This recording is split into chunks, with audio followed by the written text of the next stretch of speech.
Hello everyone, অঙ্কউঠিরে সকলকে স্বাগত।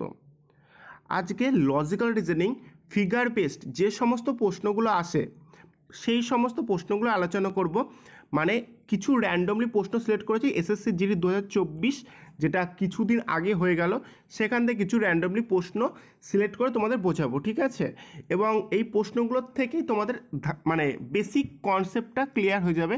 এর পরবর্তী ভিডিওতে অবশ্যই অ্যাডভান্স কিছু আনবো, ঠিক আছে? তাই ভিডিওটা শেষ পর্যন্ত দেখার চেষ্টা করো। ক্লিয়ার? আচ্ছা, দেখো এই ধরনের প্রশ্নে দেখো প্রথমে কিছু ফিগার দিয়ে দেয়, ঠিক আছে? কিছু ফিগার দিয়ে লাস্টের ফিগারটা জানতে চায়, মানে 4-5টা ফিগার দিয়ে বলে লাস্টের ফিগারটা। যেমন এখানে যেমন 4টে ফিগার দিয়েছে, দিয়ে যে 5 নম্বর ফিগারটা জানতে চেয়েছে। এই 5 নম্বর ফিগার এই অপশন, এই এখানে option A, option B, option C, option D, এই 4টে ফিগারের ভেতর যে কোনো একটা উত্তর হবে, ঠিক আছে? আচ্ছা, তোমরা অবশ্যই ভিডিওটা পজ করো এবং এটা করার চেষ্টা করো এবং দেখো পারো কি না। যদি না পারো তারপরে সলিউশন দেখে নাও। আচ্ছা দেখো, এটাই ভালো করে লক্ষ্য করো। প্রত্যেকটা ক্ষেত্রে প্রথমে একটা ছিল, তারপর দুটো আছে, তারপর তিনটে আছে, তারপর চারটে আছে, তাহলে কি মানে তারপরটা অবশ্যই 5টা থাকবে, কিন্তু এখানে সব কটার ক্ষেত্রে 5টা আছে। আবার একটা ভালো করে লক্ষ্য করো, দেখো এবার যে 5 নম্বর ফিগারটা হবে সেটা এরকম স্টাইলের কিছু একটা হবে। তাহলে সেই অনুযায়ী আমি বলতে পারি অপশন এ তো বাদ, আর অপশন সিও বাদ, সরি ডিও বাদ। তাহলে পড়ে থাকলে কি হয় অপশন বি হবে, না হলে অপশন সি হবে। এবার তুমি ভালো করে দেখো, যে 4 নম্বর ফিগার যেটা আছে না, সেই 4 নম্বর ফিগারের এই ছবিটা ভালো করে দেখো। এই ছবিটা দেখো অপশন বি এর ভেতরে আছে, কিন্তু অপশন সি এর ভেতরে নেই, ঠিক আছে? তার জন্য অপশন সি হবে না। তাহলে এখানকার রাইট অ্যান্সার হবে কি অপশন বি, ঠিক আছে? বুঝতে পারলে? এইভাবে করতে হয়, ঠিক আছে? অপশন দেখে দেখে। আচ্ছা, এবার দেখো নেক্সট প্রশ্নটা দেখো।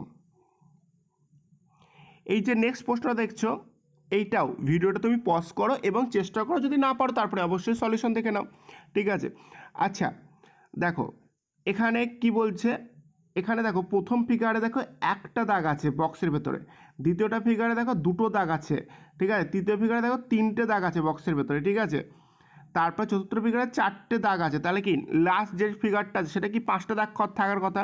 তাহলে দেখো 5টা দাগ কী আছে, 1টা, 2টো, 3টে, 4টে, 5টা। তাহলে অপশন এতেই 5টা দাগ। তাহলে এখানকার উত্তর কী হবে, অপশন এ। ক্লিয়ার? ঠিক আছে? এগুলো কিন্তু সবকটাই প্রিভিয়াস ইয়ার, মানে জিটির প্রিভিয়াস ইয়ার, মানে 2024 সালে এসেছে। আচ্ছা নেক্সট দেখো। আচ্ছা এটা ভালো প্রশ্ন, এটা তুমি পজ করো, অবশ্যই পজ করে এটা করার চেষ্টা করো, দেখো পারো কি না, ঠিক আছে? দেখো এই ধরনের প্রশ্নগুলো হচ্ছে করার সময় বিভিন্ন চিহ্নর মুভমেন্টগুলো দেখতে হয়। প্রথমে স্টারের দিকে লক্ষ্য করব, ঠিক আছে? প্রথমে আমি স্টারের দিকটায় লক্ষ্য করব। যদি আমি এই বক্সটা নিই এবং বক্সটার 9টা খণ্ড আমি যদি করি, ঠিক আছে? তাহলে দেখো প্রথম ক্ষেত্রে স্টার আছে এখানটায়, কিন্তু দ্বিতীয় ফিগারে স্টার আছে এই জায়গাটায়, আবার তৃতীয় নম্বর ফিগারে স্টার আছে এখানে, চতুর্থ নম্বর ফিগারে স্টার আছে এখানে। তার নেক্সট যে 5ম নম্বর ছবি হবে না, সেটাতে স্টার থাকবে নিশ্চয়ই এখানে। ক্লিয়ার? তাহলে স্টার তো আমি এখানেই যাবে। ক্লিয়ার? এটা শিওর। তাহলে এই অনুযায়ী আমি অপশন সিটা শুধু বাদ দিতে পারছি, আর কোনো অপশন বাদ দিতে পারছি না। ক্লিয়ার এইটুকু? আচ্ছা এবার দেখো, এবার তুমি সার্কেল যেটা আছে তার মুভমেন্টটা লক্ষ্য করো। দেখো আমি একটু ক্লিয়ার করে দিই, তাহলে বুঝতে সুবিধা হবে। দেখো এবার আমি কি করব, সার্কেলের মুভমেন্ট আবার সেই 9টা ঘর করব, ঠিক আছে? যাতে মুভমেন্টটা ভালো করে ঠিক বুঝতে পারি। দেখো প্রথম ক্ষেত্রে সার্কেলটা ছিল এই পজিশনে, ঠিক আছে? প্রথম ক্ষেত্রে সার্কেলটা এই পজিশনে, কিন্তু দ্বিতীয় পজিশনে সার্কেলটা আসলো দেখো এই পজিশনে, ঠিক আছে? মানে এই জায়গাটায় আসলো। এবং তৃতীয় পজিশনে সার্কেলটা আসলো দেখো এই পজিশনে, ঠিক আছে? এই জায়গাটায় আসলো। আর তার নেক্সট টাইম দেখো এই জায়গাটায় এসেছে। তাহলে তার পরবর্তীতে সার্কেলটা নিশ্চয়ই এখানে আসবে। ক্লিয়ার? তাহলে কি নিশ্চয়ই সার্কেলটা থাকবে এই জায়গাটায়, তাহলে অ্যান্সার ফিগারের ভেতরে। তাহলে সেই অনুযায়ী আমি অপশন ডিও বাদ দিয়ে দিতে পারছি। তাহলে হয় অপশন এ অ্যান্সার হবে, নয় অপশন বি অ্যান্সার হবে। ক্লিয়ার এটুকু? এবার দেখো, এবার ত্রিভুজের ক্ষেত্রে কী ধরনের মুভমেন্ট করছে সেটা ভালো করে লক্ষ্য করো। তাহলে আবার মুছে দিয়ে ভালো করে বোঝাচ্ছি, দেখো।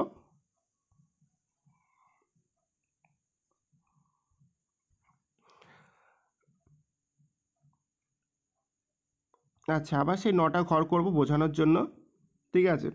আচ্ছা প্রথম ক্ষেত্রে যেটা ত্রিভুজ মানে ট্রায়াঙ্গেলটা আছে এই পজিশনে, ঠিক আছে।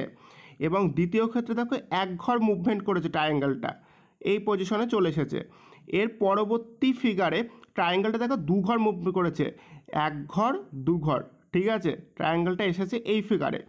এর পরবর্তী পজিশন দেখো ট্রায়াঙ্গেল তিন ঘর মুভমেন্ট করেছে, এক ঘর দুই ঘর তিন ঘর এখানে আছে। তাহলে নেক্সট এর পরবর্তী ধাপে কি করবে, এবার কালিটা চেঞ্জ করে আমি বোঝাচ্ছি, যাতে চার ঘর মুভমেন্ট করবে। তাহলে চার ঘর মুভমেন্ট করলে কোথায় যাবে সেটা দেখো, ঠিক আছে। যদি আমি চার ঘর মুভমেন্ট করা এখান থেকে, তাহলে এক ঘর দুই ঘর তিন ঘর চার ঘর, তাহলে ট্রায়াঙ্গেল আসবে এই পজিশনে, ঠিক আছে। তারপরে ট্রায়াঙ্গেল থাকবে এইরকম।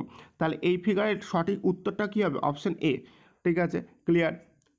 দেখো এটা বুঝতে পারলে কি না, যদি বুঝতে না পারে অবশ্যই কমেন্টে আমায় জানিও, এবং ভিডিওটা আরেকবার দেখো, তাহলে অবশ্যই আশা করি বুঝে যাবে, ঠিক আছে। এবার দেখো নেক্সট প্রশ্নটা দেখো। নেক্সট প্রশ্নটা আবার তুমি পজ করো এবং চেষ্টা করো, না পারলে তারপর সলিউশন দেখে নাও। আচ্ছা দেখো, এখানে প্রথমে চারটে তো আমি ভাগ করছি বোঝানোর জন্য। দেখো প্রথম ক্ষেত্রে নাম্বার এই পজিশনে, তার সেকেন্ড ক্ষেত্রে নাম্বার এই পজিশনে, থার্ড ক্ষেত্রে আবার নাম্বার ওপরের দিকটা আমি দেখছি। প্রথমে ওপরের দিকটা বিশ্লেষণ করছি, ওপরের দিকটা ভালো করে দেখো। প্রথম ক্ষেত্রে এখানে ছিল, সেকেন্ড পজিশনে এখানে ছিল, থার্ড পজিশনে আবার এখানে, ফোর্থ পজিশনে এখানে। তাহলে ফিফথ যে পজিশনটা আছে, তাহলে ফিফথ পজিশনে নিশ্চয়ই কোথায় থাকবে, নাম্বারটা এখানে নাম্বার থাকবে। ক্লিয়ার? আবার দেখো নিচের দিকে ভালো করে লক্ষ্য করো, প্রথম পজিশনের নাম্বার আছে এখানে, দ্বিতীয় পজিশনের নাম্বার আছে এখানে, তৃতীয় পজিশনের নাম্বার আছে এখানে, চতুর্থ নম্বর পজিশনে নাম্বার আছে এখানে। তাহলে পঞ্চম যেটা নেক্সট ফিগার হবে সেখানে নাম্বারটা কোথায় থাকবে, তাহলে অবশ্যই এখানে থাকবে, হ্যাঁ কি না? ক্লিয়ার? হ্যাঁ, তাহলে এই দু জায়গায় নাম্বার হবে, এইটুকু ক্লিয়ার। তাহলে এই অনুযায়ী আমি কোন কোন অপশান বাদ দিতে পারি, এই অনুযায়ী আমি অপশান সিতেও বাদ দিয়ে দিতে পারি, ঠিক আছে। এবার দেখো, এবার প্রথম দিকে নাম্বারগুলো একটু ভালো করে লক্ষ্য করো, আছে কি 6, 12, 18, 24। তাহলে কি দেখো তো ভালো করে, তাহলে কি সবার ভেতর গ্যাপ 6, তাহলে তার পরের সংখ্যাটা নিশ্চয়ই 30 হতো, ঠিক আছে। তাহলে সেই অনুযায়ী আমি অপশান ডিটা বাদ দিতে পারি, ঠিক আছে। তাহলে এই পজিশনে আসবে কত, 30, ঠিক আছে। আচ্ছা এবার দেখো, এবার 6 আর 78 এই দুটো বিয়োগফল করে দেখো নাম্বার হচ্ছে এখানে 72। আবার দেখো 72 আর 12 বিয়োগ করে হচ্ছে 60, তাহলে আবার 60 আর 18 বিয়োগ করে হচ্ছে 42। তাহলে যেটা অ্যান্সার হবে, তাহলে কি অবশ্যই কি 42-এর থেকে 24 বাদ হবে, তাই তো? ক্লিয়ার? তাহলে 42 থেকে 24 বাদ দিলে কত হবে বলো তো?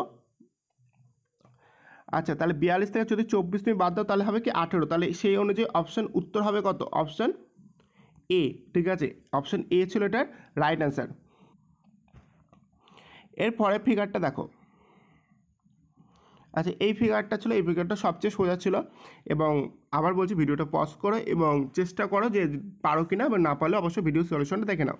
আচ্ছা এখানে দেখো প্রথমে তো বক্সের মধ্যে 3 লেখা আছে, তারপর 4, প্রথমে 3, 4, 5 এবং তার নেক্সট যেটা আছে সেটা নিশ্চয়ই অবশ্যই 6 হবে। তাহলে সেই অনুযায়ী আমি অপশান বি আর অপশান ডি বাদ দিয়ে দিতে পারি, তাহলে অপশান এ বা সি এর ভেতর কিছু হবে।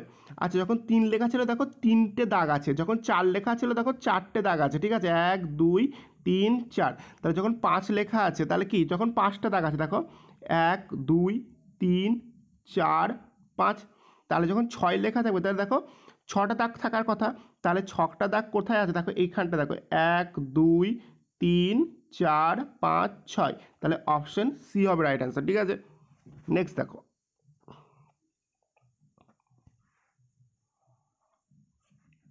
আচ্ছা এই ধরনের ফিগারটাও করো, অবশ্যই ভিডিওটা পজ করো, চেষ্টা করো এবং তারপর সলিউশনটা দেখো। আচ্ছা এক্ষেত্রেও মুভমেন্ট দেখবো আমরা, সেই মুভমেন্ট দেখেই প্রথমে আমরা বিচার করবো। প্রথমে দেখো এই ডলারটাকে দেখো, মানে ডলারের সিম্বলটাকে দেখো, ডলারের সিম্বলটা দেখো পাশে সরেছে, ঠিক আছে। সেকেন্ড ফিগারে দেখো পাশে এসেছে, ঠিক আছে। থার্ড ফিগারে দেখো আবার তার পাশে চলে এসেছে, মানে নিচে এসেছে, এবং তার পরের ফিগারে দেখো আবার পাশে এসেছে, ঠিক আছে। ক্লিয়ার? তাহলে কি লাস্ট ফিগার যেটা হবে, মানে যে এই ফিগার থেকে আবার পাশে সরবে, তাহলে পাশে সরলে ডলার চিহ্নটা এই জায়গাতে থাকবে। ডলার চিহ্ন এই জায়গাটায় কোথায় কোথায় আছে, এই ফিগারে আছে, আর এই ফিগারে আছে, এই ফিগারটাও আছে। তাহলে অপশান এটা শুধু বাদ দিতে পারি, তাই তো। এবার দেখো আবার জের মুভমেন্টটা দেখো, জের মুভমেন্টটা আবার এই নিচে হচ্ছে। ক্লিয়ার? Same to same. আচ্ছা মুছে আমি দেখাচ্ছি ভালো করে।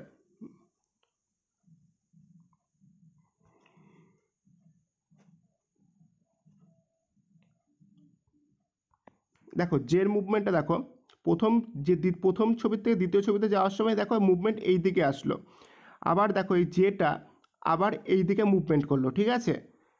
আবার দেখো যে এই যেটা পরের ছবিতে আবার এই দিকে মুভমেন্ট করেছে, তাহলে নেক্সট ছবিতে যেটা নিশ্চয়ই এখানটা মুভমেন্ট করবে। তাহলে এই পজিশনে যে আছে কোথায়, এই ছবিটাও আছে কিন্তু এই ছবিটাই নেই, তাহলে অপশন ডি শুধু বাদ দিতে হবে, তাহলে অপশন বি বা সি এর ভেতর কিছু একটা হবে। আচ্ছা এবার দেখো আবার একটু মুছে ভালো করে দেখাচ্ছি। আচ্ছা এবার দেখো আমরা কার মুভমেন্ট দেখব, নেক্সট এল এর মুভমেন্ট। এলটাও দেখো পাশে সরে আসছে আবার, ঠিক আছে, সেকেন্ড ছবিতে গেছে। আবার থার্ড ছবিটা দেখো এল আবার সরে গেছে ওপরের দিকে, তারপরের ছবিতে দেখো আবার পাশে সরেছে, আবার তার নেক্সট ছবিতে দেখো আবার নিচের দিকে এসেছে। তাহলে কি আবার নেক্সট ছবিতে তাহলে কি লাস্ট যেটা পাবো সেটা নিশ্চয়ই এল এখানে থাকবে, এই পজিশনে এল বলতে কি অপশন বিতে আছে, তাহলে option B right answer. Clear? Next দেখো, আচ্ছা এটা ভালো প্রশ্ন, এটা করো। দেখো আচ্ছা এখানে বলেছে দেখো, দেখো যেটা ভেতরে থাকছে না সেটা পরের ছবিতে বড় হয়ে যাচ্ছে। তাহলে দেখো প্রথম ছবিতে বৃত্তটা ভেতরে ছিল, ঠিক আছে, দেখো পরের ছবিতে বৃত্তটা বড় হয়ে গেল, ঠিক আছে।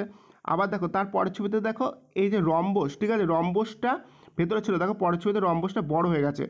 তারপরের ছবিতে দেখো বর্গক্ষেত্রটা ভেতরে ছিল, দেখো সেটা বড় হয়ে গেছে।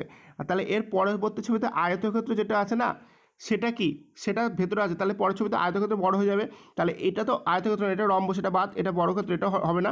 আর এটা আয়তক্ষেত্র ছিল কিন্তু আয়তক্ষেত্র উল্টে দিয়েছে, তাহলে এটাও হবে না। তাহলে কি অপশন এ শুধু হবে, এটা রাইট অ্যান্সার, ঠিক আছে। আচ্ছা আজকের যে প্রশ্নগুলো এই পর্যন্তই ছিল, ঠিক আছে। যদি ভিডিওটা আশা করি কিছু হলেও শিখতে পেরেছো, এবং যদি ভিডিওটা ভালো লাগে তাহলে অবশ্যই বন্ধুদের সাথে শেয়ার করে দাও, এবং চ্যানেল নতুন হলে সাবস্ক্রাইব করে দাও, ঠিক আছে। আর এরপরেও অবশ্যই পার্ট 2 পার্ট 3 অবশ্যই অ্যাডভান্স লেভেল প্রশ্ন আসবে, ঠিক আছে।